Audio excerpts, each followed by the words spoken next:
Hey y'all, today on the farm we're gonna set the woods on fire.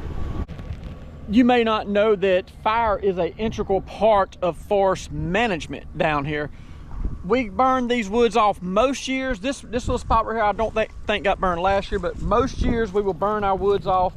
And what it does is it eliminates all this stuff on the ground, a lot of grass, a lot of pine straw, a lot of pine cones, some limbs, and all that stuff really is fuel. So if lightning strikes in here and causes a fire, or if we have some other reason a fire gets started during the off time of year, there'll be a lot of fuel on the ground and it will burn up all these trees, kill all the pine trees, kill everything out here, if that were to happen during the summertime. So to prevent that, one of the things we do is during the winter time, which is now, we burn the wood. So we'll come in here and it will clean up all the fuel that's on the ground, all the pine straw, all the grass, all the sticks that have fell over the course of the year, all the pine cones will get burned up. There will be no fuel on the ground left. So if a fire were to break out in June or July, when it would absolutely devastate the entire forest, there's no fuel on the ground, so the fire will have nothing to burn, therefore there will be no fire. So the way we prevent wildfires is we do controlled burns. It's called a controlled burn because we're controlling as many of the elements as possible. We've cut a fire break around the areas we want to burn. We have called and got a burn permit. We've waited to a day where the wind is minimal, or if there is any wind, it is blowing in a direction that is favorable for the way we want to burn the property. And we've waited for the humidity level to be right. You got to line all those things up. You don't want to come out here and burn on a super windy day. That'd be a disaster. You don't want to burn when it's way too dry or way too wet. You got to line up all these elements, get them all dialed in, then get you a permit. That's super important. And then we can light the fire.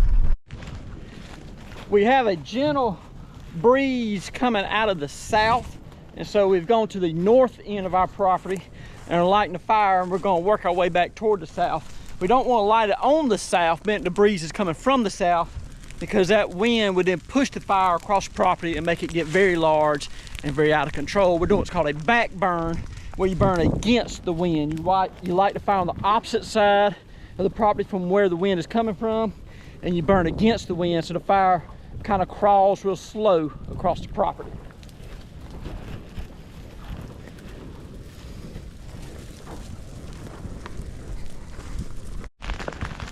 You'll see right here we have a gopher tortoise hole. These woods around my house are filled with gopher tortoise holes. There he is. Gopher tortoises are adapted for the fire environment. No, they aren't fireproof. They will get burned if they get out, but those homes, one reason we burn it during this time of year is they are deep in those burrows this time of year, but also during a fire they will head to the burrows and hide if they are out. Rattlesnakes, unfortunately, will make it into the burrows also. They will hide during the fire down there, along with various other creatures. Armadillos are getting there, and various other creatures will all seek refuge in those burrows, and these woods are littered with burrows. There is, I think, half a dozen gopher tortoise holes in my yard, not counting the ones in the woods immediately adjacent to my house. There's half a dozen up there in the grass around my house. This is the gopher tortoise capital of the world, right here where I'm standing. The fire jumped the break. It's got in these younger trees. We don't want it burning these younger trees because it will burn them up. We got some piles across the break here on the other side of the road that are burning. The county, whenever they trim limbs anywhere in the county or this part of the county, they always dump them here in my driveway next to this big gully. They try to help out with erosion control. We pile limbs and debris in the gully all the time, and so those piles are lit up, which is fine, and they'll burn for about a week now, but it will eliminate them. But we just didn't want it to jump across, and they got lit up. Fire got kind of big and it jumped across into these younger trees. Luckily, Dad had the Cat D6C standing by, ready to roll.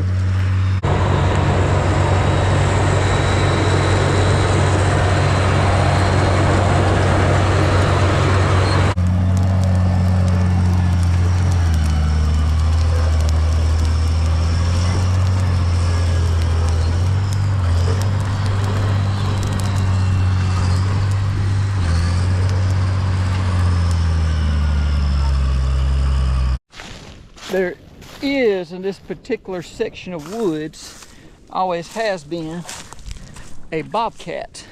We don't have a tremendous amount of bobcats in our area, but there's always, for as long as I remember, been at least a bobcat, at least one.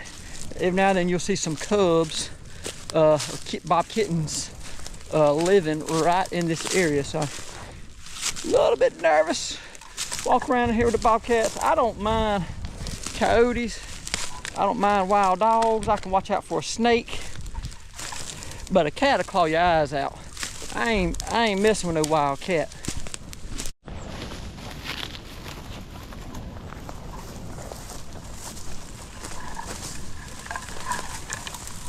Fire will make its own wind. And so now that I've got this lit, and the wind is blowing that way, and we're back burning to the previous lit fire.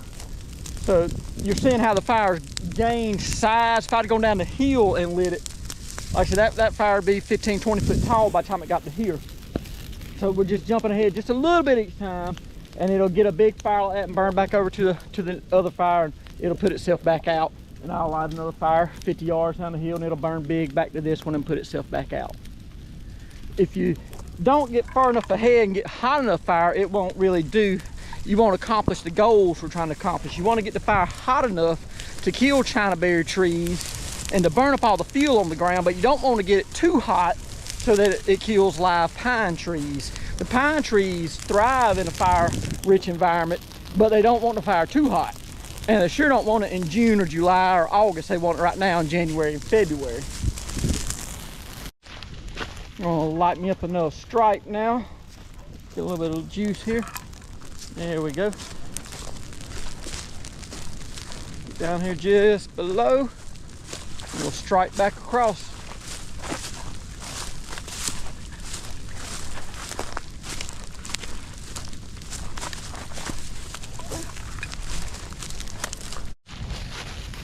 As I get to the end of my stripe each time, I connect it right back to the fire. Always connecting the fire up, then I'll come down the line here a little ways. And then I'll turn, and I'll go back across. I keep connecting the fire up, just gridding it out here. Just making a grid, go down there, drop down about 50 feet, come back, cross here, drop down about 50 feet, and just keep going back and forth and connecting it up each time so it stays kind of low and slow burning through here.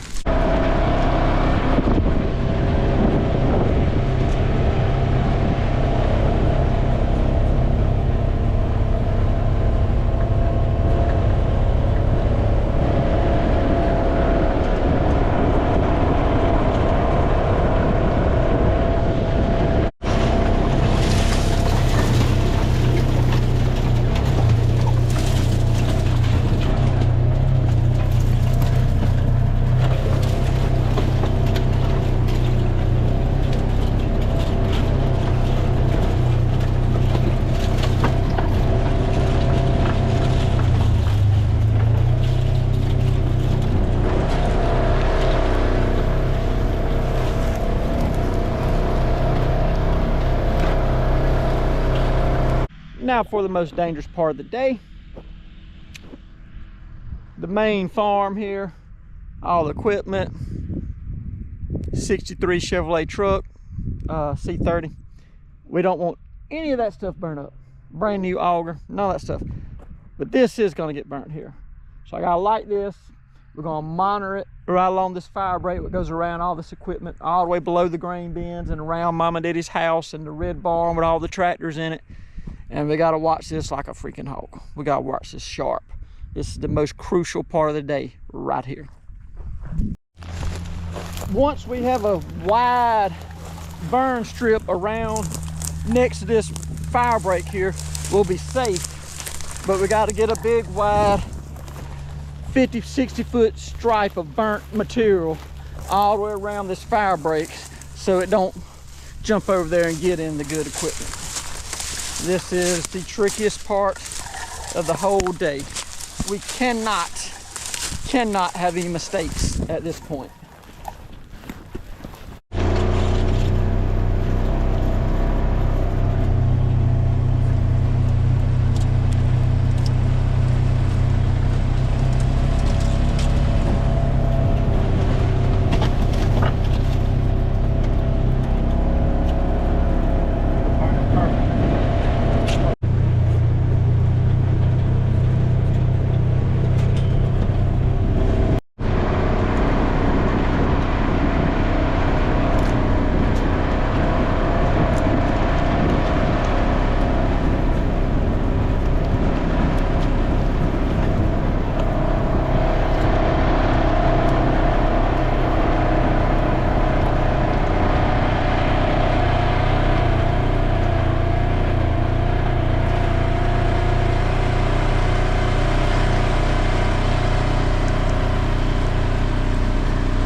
that's gonna do it for today. We got most of our perimeters burnt. We got one more section over here we got to light up. We didn't quite get to today, but we'll finish it off tomorrow.